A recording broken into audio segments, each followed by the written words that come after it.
Like, I don't know how to explain this to you, but I know I'm feeling more confident because like I'm figuring it out my way without using your formulas yet. But one thing I want to work on is like thoroughly understanding your formulas and thoroughly understanding the question types and knowing when to apply those formulas so I can get the right answer. That's a good way to go. And I want to caution you to not necessarily rely upon my formulas. I think it's good if you understand the way that I approach the game, but you don't necessarily have to do it my way as long as you're solving it within time allotted or within a reasonable amount of time. Yeah. Okay. But your own intuitive way, if it gets you the answer fairly quickly, that's great. And one of the nice things about logic games is that with all the explanations out there these days, at least for the official games, you can look at 3 or 4 different sources and see different ways that people approached it. And obviously that would take a tremendous amount of time to do for every single logic game. So I wouldn't do it for every game, but for the hardest ones, the ones giving you the most trouble, look at how different people approach it because there are different styles and there's not necessarily only one right way to solve it. No, I agree for sure. Like I said, there's some of the questions, like they just come to me right away, just like based on my own intuition that like this makes sense. So this has to be the answer because this doesn't make sense. But then there's also some times where I'll read a game and I'll just be like, geez, like I don't even know where to start, you know, like what formula do I apply? Like how many diagrams I'll have to read, like what variables are important, what variables aren't important. Like, you know what I'm talking about. There's just a lot going on that I'm slowly trying to pick up. Like I said, I've just started. So like, I'm not really holding myself too accountable to my mistakes because it's still early in the process, but I feel comfortable when I make a little bit of progress each and every day. And I forget the name of the one student. She was on her phone on vacation. And like, I really related to her when she said that like some days she'll study and it'll be a good day. And then other days she'll study. And it's like, I don't even know what I just did today, you know? So yeah, I think I just got to practice more, to be honest with you. And like educate, like be more knowledgeable with the test, like know what types of questions are which and how to proceed with them. Cause sometimes I'll just go into a question blind using my own intuition. And that's when I get it completely wrong. But the questions that I've seen before and like, I kind of understand what to do, like with ordering games, like I'm getting really good at those. So I got to focus more on just like practicing and applying your formulas and using my intuition. Agreed. And the familiarity will come with time. One suggestion for you, one thing you could do is if there's a game that you're totally lost on, you could look up an explanation for only the setup of the game, creating just the main diagram. Don't look at the rest of the explanation though. Don't look at the walkthroughs of the individual questions in that game. Just use a source like mine or others to give you a diagram and then try it on your own. Exactly. I'll watch your YouTube videos and I'll just watch how you diagram it. And then I'll pause the video. I'll try to answer the questions based on the diagram. And then I'll replay your video and see how you did it in comparison to how I did it. And believe it or not, sometimes I'll do it differently than you, but I'll still get the right answer. So that's how I know that I can't always apply this formula to this because everybody does things differently. You know, there's more than one way to get the right answer. Totally. And that speaks to what we were discussing earlier, how if you can solve it efficiently, that's fine. And honestly, I've solved the same exact game a few different ways on different attempts. Like I might do the same game a year or two apart and I'll solve it a different way each time. And no way is right or wrong. It's just somewhat arbitrary in that moment, the direction I took. Okay. I got you. So yeah, that's just my basic concerns. But like I said, I've just started studying. I'm aiming to either take the October or the November test. I think my deadline is September 19th to decide. So one question I have, I'm not understanding the canceling the score thing. So if I write my October exam and I don't like my score and cancel it, like what does that mean? Great question. So if you the July LSAT is unique in that you get to see your score before deciding whether to cancel. Okay. But for all other test dates, fall and in the future, you do not get to see your score first. So you mentioned if you don't like your score, you could cancel. That's not how it's going to work for you. What's going to happen is, let's say you take the exam and you don't feel good about it. Yeah. You have approximately, I think, 5 or 6 calendar days to cancel your score, but you will not actually know what your score was. Yeah. So not the best situation, but at least everyone's in the same boat. It's usually not a good idea to cancel because law schools only take the highest. They don't average multiple scores. So there's no real benefit to canceling. No. And they don't really care if you take multiple tests, do they? No, they don't really care. I mean, you don't want to have 4, 5, 6 takes on your record. It starts to look a little crazy. Plus, there is a new retake limit. You can only take the LSAT 3 times in one testing cycle, which runs from June to May. And you can only take it 5 times in 5 years. And if you cancel, that still counts as a take. Yeah, no, I want to take it max like 3 times, but my goal is to take it twice. Cause I know the first time it's like, I'm going to get the jitters, you know, I'm not going to be like fully confident because I don't know what exactly I'm walking into. So like I'm aiming my second time is going to be like the time I hit a home run. Yeah. And I'm going to actually challenge you, Jacob, but just a little bit, where your first take, don't assume it's not going to go well. Instead, take the approach of what could you possibly do to make your first time ideally the only time. Okay. Yeah, for sure. Because if I can hit it out of the park on the first time, then that's great. And you could consider taking both October and November, because that way you're only staying fresh on the LSAT for another 4 weeks or so. Yeah, that's my goal, to take either October or November or both, depending. I gathered that you may not have registered yet. Have you registered? For the LSAT? No, I have my LSAC account and all that stuff, but I haven't registered for anything yet, just because I want to study more and feel more confident. Like I will register. I have till September 19th.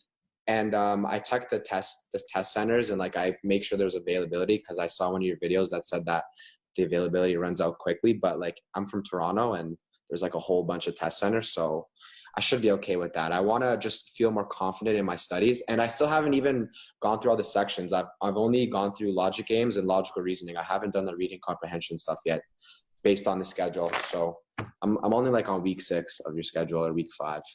Okay, good. Well, you still got some time then. And I would say don't wait till the very last day of the deadline to register, because although Toronto may have more availability than New York or Boston does right now, it could get filled up. Who knows? I would say if you're considering October or November, maybe just register for November just to have something locked down. Okay. And then you could maybe add on October before that deadline if you can. Okay, that's that you want it. Okay, I didn't think of that. That's pretty smart. So yeah, another question I have is, I need to, based on the materials, like it's just the LSAT prep test is like, that's pretty much the best thing, right? I have time. I try to study for like at least 2-3 hours a day. Like I work part-time, so I'll work in the morning and study in the afternoon. Some days my brain is more exhausted than others, so it's not 2 hours. It's maybe like an hour and a half or an hour. Some days it's like 4 hours.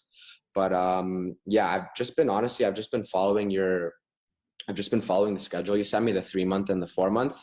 And I also went on LSAC and I downloaded some of their questions, the free PDF sample questions. So that's what I've been doing. But I'm in the States right now. Actually, I'm on vacation. I want to go to Barnes and Noble. There's more books here than there is in Canada. So I want to pick up some LSAC books. So I'm going to do that.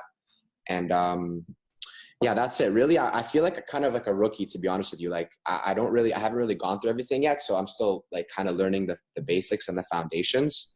So like, I know not to get too down on myself, but at the same time, I want to see myself progressing at a faster pace than I am.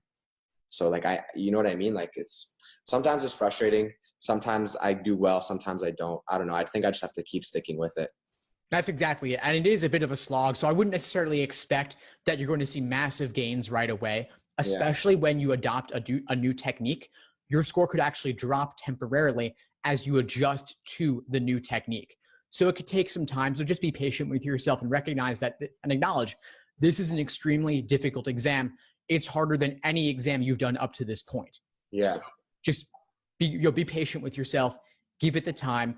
And then when you're not sitting in front of your books or in front of the computer watching videos, see other ways you might be able to absorb passively, either through an app or going on LSAC's site with the familiarization tool. There's questions on there. You could also listen to my podcasts. I have 2 different LSAT podcasts. Yeah. You want to start absorbing material while you're in the car or on a walk or whatever, you can just learning information, and then you'll feel less like a rookie as you absorb more background info on the test.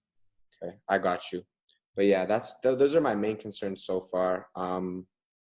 Just going through all the practice stuff, trying to understand the test. Like I found you through your podcast, and I really appreciated the way like your mentality towards taking the test, like thoroughly understanding the ins and outs of it. You know what I mean? Like I want to grasp that. I want to like kind of be able to answer the question while I'm reading the variables, if that makes sense. Like knowing what the question is going to ask me and like putting the order in my head together before I even see what they're asking me. And like I'm slowly starting to do that, like with the the second question after the orientation question, like the simple, like which one must be true or must be false, like I can kind of slowly start to figure that out based on what the rules and the variables they're giving me. So yeah, like I said, just more practice. That's pretty much all I can do like for right now. No, don't you think? Yeah, you're sticking with the schedule. You're doing what you got to do. I'm glad you're still making the time for this despite being on vacation. And so just keep putting in the work and you'll get there. I also want to suggest, you talked about really getting the mindset of the test.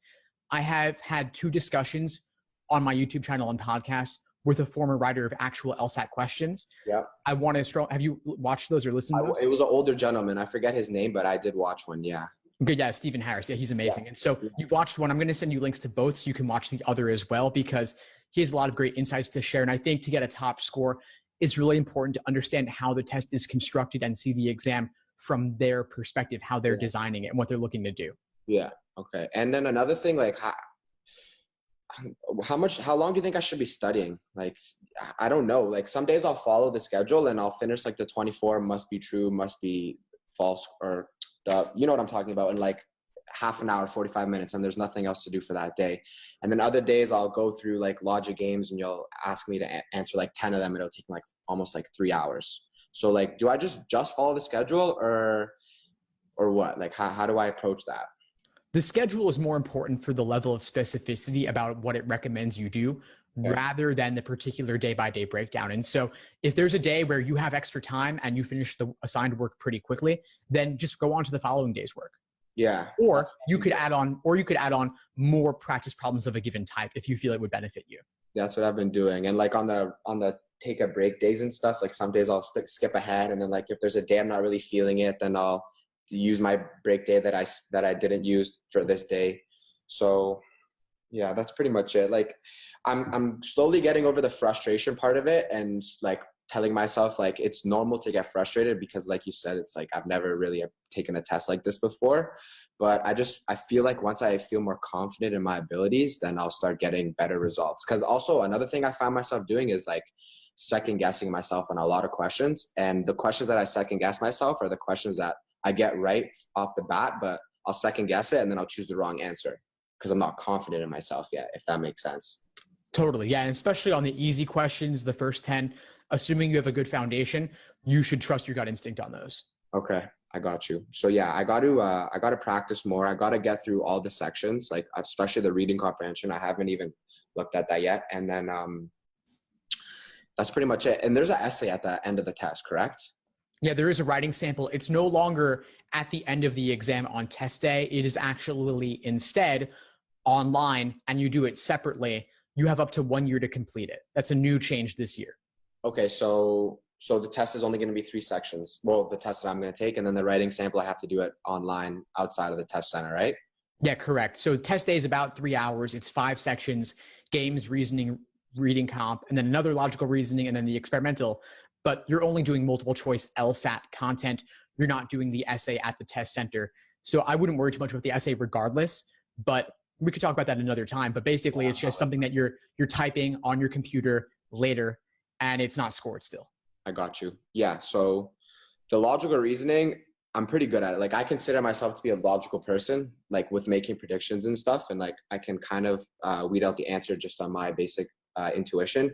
But the logic games, they sometimes give me a problem, especially the multi-level logic games where there's like I forget, like back again going to like the awards and like the people and stuff. Like sometimes the diagrams confuse me, and I don't know if I'm making the right diagram, if I'm making the wrong diagram, if I'm diagramming enough, if I'm you know what I mean? So I just, like I said, got to keep practicing. That's pretty much it. That is the key. Practice, look at explanations, and detailed review. Okay, I got you. Yeah, and you think the other students would appreciate it if I like message them on Facebook? Because I'm kind of doing this alone. Like my parents they absolutely have no idea about this. Like my sister, she hasn't got there yet. So like I don't know any friends are doing it. So sometimes I kind of feel alone in my studies. And I know that Brittany, she got a 170. Yeah. So like I thought to message her because like she definitely might have some tips that I haven't thought of, her that like she's developed. So You think it'll be okay if I just like message them and like ask them to study together, or like? Absolutely. That's what I'm trying to foster a community here. And so I actually, on Facebook, I created a group chat just for students in the mastermind. You could post there, you can message in the group chat, you can message someone individually, and that's totally fine. Yeah, that's what I want you to do, honestly. Okay, good stuff. So yeah, that's pretty much, these are my basic just questions and concerns that I've gone through thus far. And like, I really like this video. Like, this was super helpful because like I haven't really spoken to anybody like about this before. Basically just practice, and be confident in yourself. That's what I've taken from this, because like I said, I'm slowly getting into this and my confidence isn't there yet, because I don't know, like I haven't gone through enough practice to know what's right and what's wrong. So I just got to keep practicing, I guess, man. Yeah, keep at it, Jacob. You've been taking notes. You've always struck me as diligent and hardworking, and that's part of why I've wanted you in this group, because you're looking to make massive changes, and I think you'll get there. For sure. Yeah. I don't consider myself to be like the smartest person out of the bunch, but like if I'm not getting something, like I really want to work hard at it to get it, because I want to be up to par with everybody else, and I want to exceed my expectations, because truth is, like, I really want to do good in this. Like, my grades are on the cusp of getting into like a top school. So I think that my LSAT score is going to push me over that edge. So I really need this score, or I really want a 170, like a 171. That'll be like my goal. I believe that you have the aptitude within yourself. And like you said, you're feeling like a rookie right now. You're just getting familiar with it. But over time, I do believe you'll get there. Yeah. Do you think like those October, November test dates, like from now till then, studying like diligently, like 2-3 hours a day, like you think I can get there, or do you think I need more time maybe? That's a good amount of time. And we'll know more as we get closer. But given that you've been studying for about 6 weeks already, and you've got at least another 6 weeks, if not more, till October or November, you've got plenty of time to make it happen. Okay. I got you. All right. Thanks, Steve. I appreciate this phone call, honestly. You've been a great help for sure. And if I have any questions, I can email you, right? Definitely. Please feel free to reach out. It was a pleasure to connect with you once again. Read my emails, be in touch, attend the classes, and we'll talk soon. Okay, awesome. Thank you so much. I appreciate that. My pleasure, Jacob. Have a good one. Thanks for tuning into the show. Please subscribe if you haven't done so already to be notified of new episodes as I